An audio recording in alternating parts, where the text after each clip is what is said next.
Court of Appeal. We have many students with us today observing our session, and we certainly welcome them and their instructors. We have 4 cases on the oral argument docket this morning.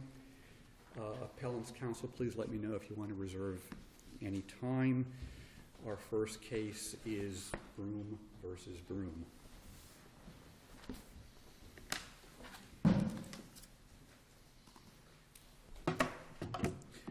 Morning. Good morning. May it please the court, I'd like to reserve 4 minutes for rebuttal. Okay. My name is David Anderson. I represent Darrell Broom individually and Darrell Broom as the personal representative of the Willie J. Broom estate. This is an appeal of 2 orders. One, an order dismissing plaintiff's count for breach of fiduciary duty against a company called Platinum Financial, and appeal of an order on a motion for summary judgment on plaintiff's count for aiding and abetting a breach of fiduciary duty against Platinum Financial. In November... I'm assuming the case proceeds as to Maxie. Yes, Your Honor. And actually, it went to trial this summer against Maxie, and the jury found that Maxie Broom breached his fiduciary duty. Thank you. On November 10th of 2006, Willie Broom had a stroke while he was at work. He was then taken to the hospital by the ambulance in Sarasota, and he was actually taken to several hospitals in the month of November. On November 29th of 2006, he was declared by a court to be incompetent to make his own medical decisions. So he was thereafter transferred to Valencia Hills, which is a nursing home here in the Lakeland area. And that was in early December of 2006.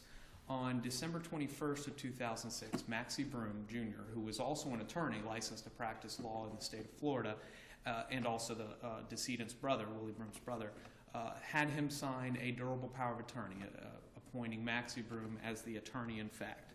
The next day, on December 22nd of 2006, Maxie Broom, Jr. Went and retained a company called Platinum Financial Planning. He actually signed a document called we'll call it the Services Agreement. Am I correct, as between your client and Platinum, there seems to be no issue that I see as to the validity of the power of attorney? Not as to my client in Platinum, no. Okay. And I guess in reading the briefs, I'm wondering if you are advocating a rule that would require a third-party operation like Platinum to go beyond the power of attorney and verify certain information about the person who has given the POA. And yes, Your Honor, that's really the crux of this case. And as I'll go in a little bit further, the durable power of attorney created a fiduciary duty, but also the relationship as between Maxie and his brother and Willie Broom, but also the Platinum Financial owed a fiduciary duty. They owed a fiduciary duty in 3 ways. One, pursuant to the agreement, pursuant to the services contract that was executed on December 22nd. They did what they said they were going to do. They got Medicaid for Willie. Yes, they did obtain Medicaid, but the services agreement was for so much more than just Medicaid. Tell me how it says that, because it says they may provide some or all, and then there's a list of many things, and at the top of the list is secure Medicaid eligibility. They did, and I'm trying to figure out in the record what else they agreed specifically to do on that list of some or other services. Sure, Your Honor. I'm looking at the services agreement now, which is part of the record, and under the first whereas clause, they say Platinum is in the business of financial planning for the elderly, including assisting clients to protect their assets and qualify for Medicaid institutional care program. And then still on the first page, under services provided, it lists a myriad of services that Platinum Financial is retained to provide. They're not obligated. The wording of that introductory language does not obligate them to do anything. It says, it is anticipated that Platinum will assist the client to protect the client's assets and qualified Medicaid benefits by providing some or all of the services. I mean, I would argue that they were retained not just to provide Medicaid planning, but also to provide these additional services, which include providing personal services contract planning, annuity planning, qualified retirement planning, they call it. Regardless, after none of that was in play here. That list you just went down, none of that was in play here. Platinum Financial made no analysis regarding what the best investment vehicle for Willie Broom was. But in this instance, Platinum's asset protection role was to get the individual Medicaid qualified so that their life savings wouldn't be burned up at the rate of $3,500 a month, and that's what they did. Well, they did that in one way, but they made no analysis to determine what the best procedure to do this was. Well, you're wanting Platinum to have to conduct an independent investigation of the health of the individual, Willie. That's one of the things. I think they should have taken some steps. You're saying they're not entitled to rely on their life expectancy tables. They have to have a independent medical evaluation. That, or at the very least, Your Honor, go and visit Willie Broom. Go talk to him. Look at some medical records before they blindly place a number 18.31 years in the lifetime services But contract. that's, as we know, none of us humans can predict the end of a person's life. And while there are medical personnel who could maybe make an assessment, I mean, just common sense and experience, I've never heard one ever hit it right yet. So all they have are these mortality tables, and for you to say that a financial services company should look beyond the mortality tables to determine, well, is it accurate in this case? It would literally throw these cases into a myriad of messes because no one's ever going to get that right. Well, I think this case is a little bit specific and can't be applied to all cases because of the medical evidence involved in this case. Here, in the summer of 2007, Willie Broom took a severe decline in his medical status. He was recommended for a do not resuscitate order. There was a recommendation by the social worker that he be transferred to hospice, and there's evidence in the record, and common sense tells you that hospice is end-of-life care. And that was done on October 26 of 2007, which is the day before the personal services contract was made. A social worker named Beverly Salmon had a discussion with Maxie Broom Jr. and says that, hey, your brother is not doing very well. We suggest transferring him to hospice. The next day, on October 27th of 2006, Maxie Broom goes to Platinum Financial and signs this personal services contract. And Platinum recommends, well, he has what appears to be, from our record, a valid power of attorney. And maybe you can help me out. You're advocating a rule that says I can't rely on the power of attorney. I have to go and do an independent investigation. It strikes me that that's just going to mess up a lot of how the power of attorney basically functions in Florida. Well, let's talk about that. The durable power of attorney says that they can rely on representations by the attorney in fact, and I think that's what the court statute is saying. says that, and the POA here says that. Okay. In this case, we should throw the mortality tables out too, because we can't count on them anymore either. Well, but I think that goes back to my point is, where's the representation? Where's the representation by Maxie Broom to Platinum Financial that Willie Broom's in good health? He made no representation. Where's the representation that he's going to live for, that he can live for the 18.31 years? There is no representation. Why does he have to do that if I have a power of attorney that says Maxie can do anything I could otherwise do? And Maxie comes in and says, I want to sign this contract. I want to get my brother eligible for Medicaid benefits. I'm trying to figure out what the source of the duty of Platinum is to go beyond what appears to be an otherwise valid POA. And there's three sources of duty. The first source of the duty is the services agreement, which I've talked about. The second duty is established by the statute itself. Starting with 709.08, which is the durable power of attorney statute, at least from 2006, 2007. And that statute refers you to 737.302, which then refers you to section 518.11, which is a fiduciary duty owed by trustees. And that talks about the prudent investor rule, that the fiduciary owes a a fiduciary duty to act reasonably with regard to investments. Now, the next section, which is 518.12, says that investment function can be delegated to a third party. And that's what happened in this case. Maxie Broom went to Platinum Financial, says we need to protect Willie Broom's assets from Medicaid. He was delegating his investment function to Platinum Financial. So that creates a duty. Maxie Broom no longer has that duty. Platinum Financial, it's been delegated to Platinum Financial. He's delegated a duty to, let's figure out how to save $3,500 to $4,000 a month. And Platinum set up an operation where that was accomplished. And Maxie, the brother's assets are protected. Now, I can understand how you have a very, very good claim, perhaps, between nephew and uncle for taking all the assets, but I'm still having a problem on the validity of the POA. It's really the premise. I would argue the premise didn't protect his assets. They gave them away. They gave them away to someone who wasn't a beneficiary of any will, wasn't a beneficiary of any. But did Platinum give them away, or did Maxie take them? Well, Platinum certainly, I would argue, assisted in giving them away. They advised him of the vehicle to use to transfer those assets. They drafted the document. They gathered all the information and submitted it to Medicaid. But if he has a valid power of attorney, he could take, without any involvement from Platinum, he could take whatever was in his brother's bank account and transfer it to himself. I don't think so. I think that under Kosh, there's a durable power. An attorney, in fact, can't gift assets to himself, and that would be a gift, and that would be invalid.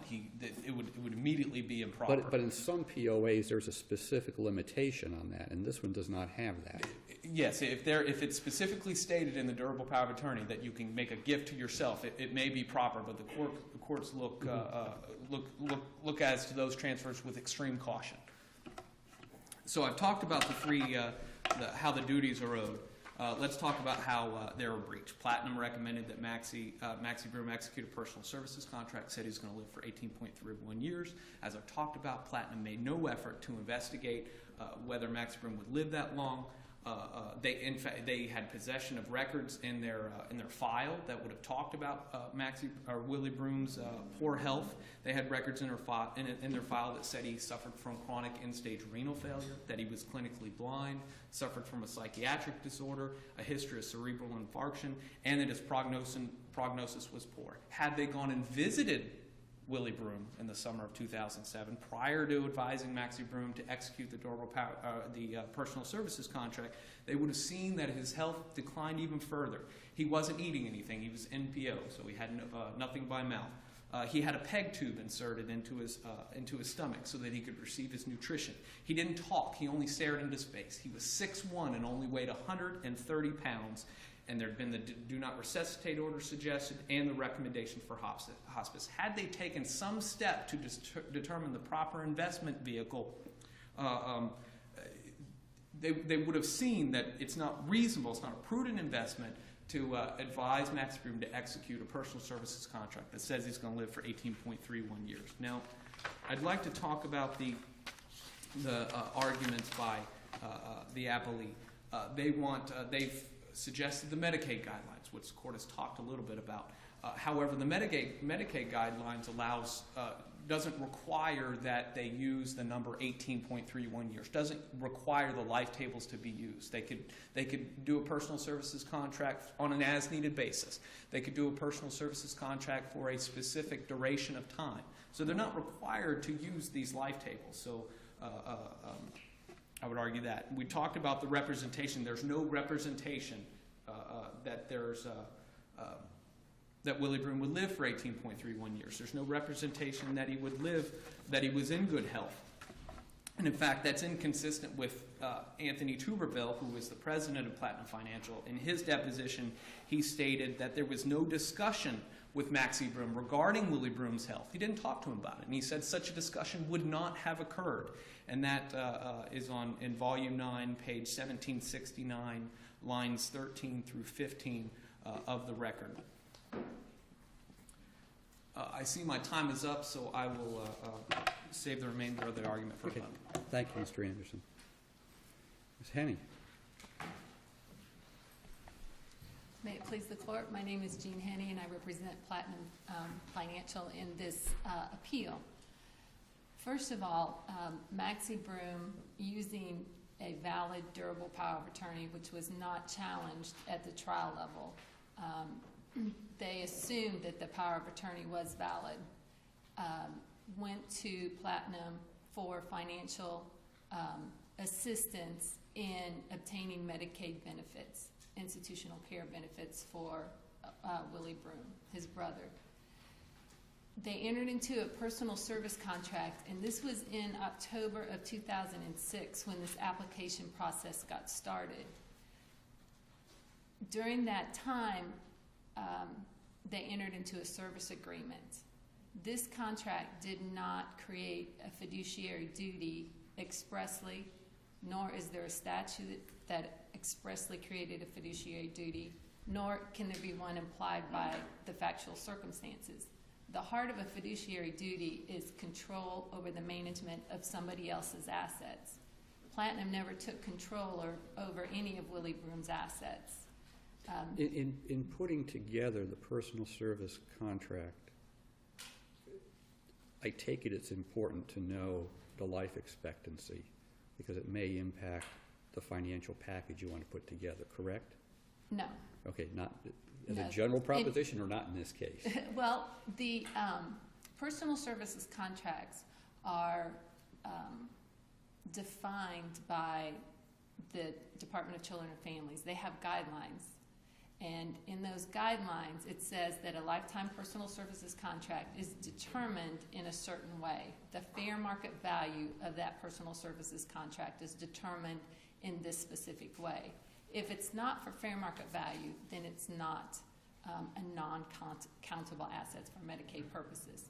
So to determine the fair market value, you take the number of service hours that the service provider provides. And that information was provided by Maxie Broom. And then the guidelines say you take the reasonable rate for those services, and that's determined by the local rate using local standards. And these are inputs provided by Maxie. The first one is input provided by Maxie. This is how much time I spend with my brother, caring for my brother, working on my brother's behalf. The second number And was... Platinum's not required to go behind that. They No. just accept it? Right. They took an affidavit. That stack is the application, the Medicaid application for, it's this thick. And these are under oath. These are affidavits. So Maxie's just not picking a number out of the air and giving a plat. Right. Part of the application to Medicaid is Maxie's statement, this is how much I spend. And none of that has been challenged in the trial court. Well, that's what the allegations are in the complaint. Well, Oh, I'm sorry. that he misrepresented the amount of work that he was doing for the personal services contract? That's not what the complaint is Right. by Daryl Broom. The complaint deals with the life expectancy. Right, that's right. Mhm, That's, right. that's what I'm saying. So no one challenged what he said about the work that I'm hours. doing. Right, yeah. mhm. So then you take the local rate, and that was determined by Platinum by using local caregivers and whatever. So that wasn't challenged either. The third thing is the guidelines say then you take those two numbers, you come up with an amount by year, and then you multiply to determine the fair market value by the life expectancy using the life expectancy table attached in Exhibit A or wherever that is. If you look at the life expectancy table, it's the Social Security life expectancy table. That's what it says at the bottom. So there's no provision in there by the guidelines that you take into account the well-being or that's Social Security. Whether he's going to make it or not. Exactly, Yeah. exactly. So that is how that life expectancy. Platinum never said, I believe that Willie Broom will live 18 more years. All Platinum said is that the fair market value of the personal services contract is this amount based on the guidelines in the provided by the Department of Children and Which Families. allows Maxie to strip everything away from his brother. It allows Maxie to enter into a personal services contract with his brother and protect from and to protect assets as non-countable for determining Medicaid benefits. And No one can argue that any reasonable person who asked would have known that the brother ain't going to make it 18 years.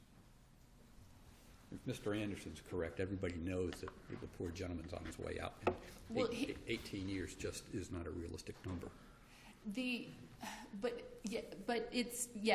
That's irrelevant for purposes of determining the fair market value. And if it wasn't irrelevant, what a slippery slope we would be on in every one of these cases. How Well- would we ever be able to say, well, yeah, the mortality table looks right for him, but not for her, and, you know, there's a 60% chance they'll make, we'd never be able to have certainty in any of these cases. It's a Pandora's box. Yeah, we'd be, A reversal is a Pandora's box. we'd be here fighting about what experts guessed would be his life expectancy. Yes, and almost the guidelines don't even tell you not to guess. Don't guess what their life expectancy is. Use this table to provide the fair market value for this. This wasn't something Platinum made up. It wasn't a sham. This is how those personal services contracts are determined to be valued. Well, he wouldn't have had to have lived 18 years for this to be beneficial in any event. I mean, it would have been, at around the 5-year mark, it for sure would have been a financially beneficial deal, and perhaps sooner, depending if his condition of his health. And particularly if his level of care had to bump up to skilled nurse, That's what I'm saying. yes, it would not have taken 18 years to make that personal services contract make sense. Well, in 2 years, he would have exhausted all of his assets had he, at the rate of, monthly rate of his expense of his care, had he not done this. At the rate that they were going at, yes, exactly. The idea that the breach occurred when Maxie Broom used his power of attorney to transfer the asset, that was the method for transferring these assets to himself, was to use his power of attorney. The allegation that that's when the breach occurred is simply not correct, because fiduciaries do, or not fiduciaries, but a person using a power of attorney can take control of another person's assets. The breach was when alleged was that Daryl did not inherit, the son did not inherit as many assets as he thought he should inherit. Am I correct? I'm not aware of anything in the record that reflects what involvement there was between Daryl and Maxie as to whether this arrangement was a good idea.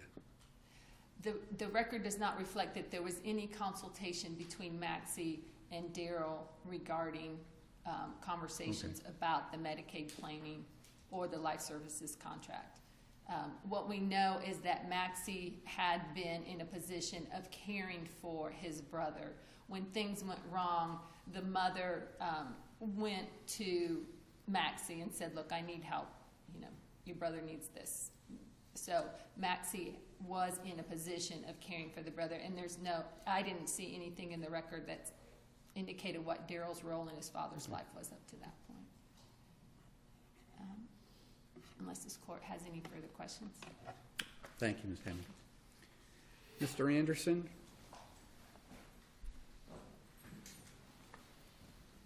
You have your 4 minutes.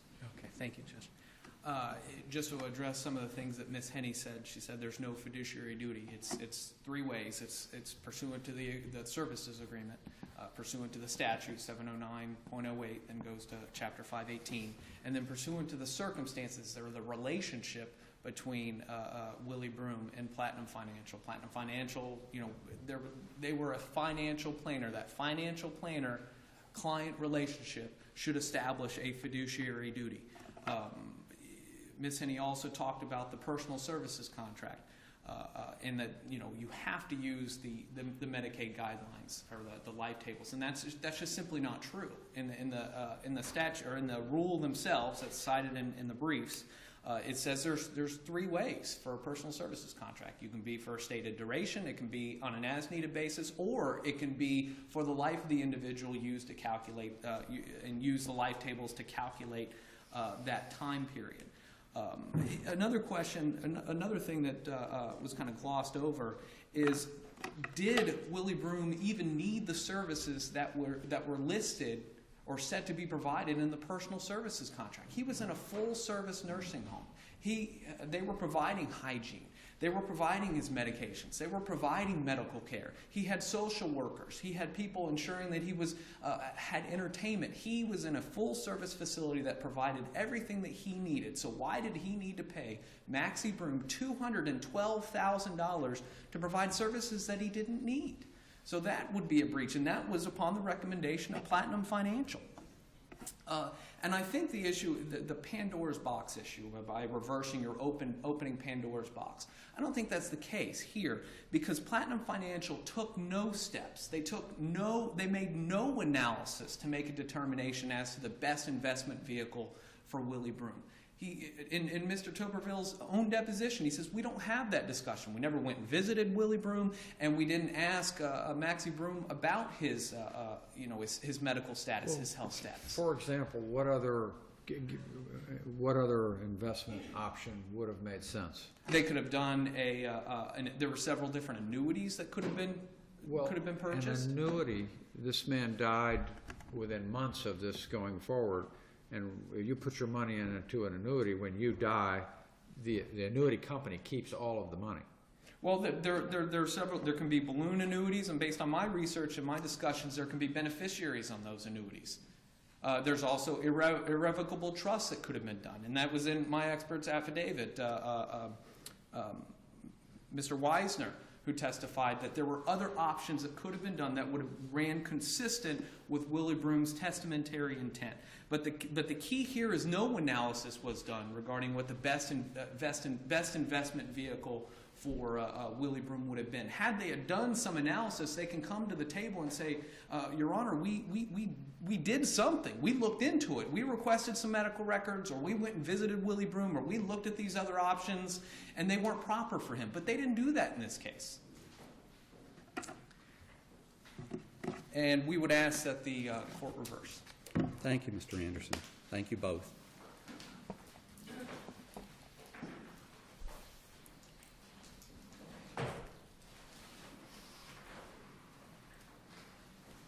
Our next case this morning is Paez versus Paris Contracting.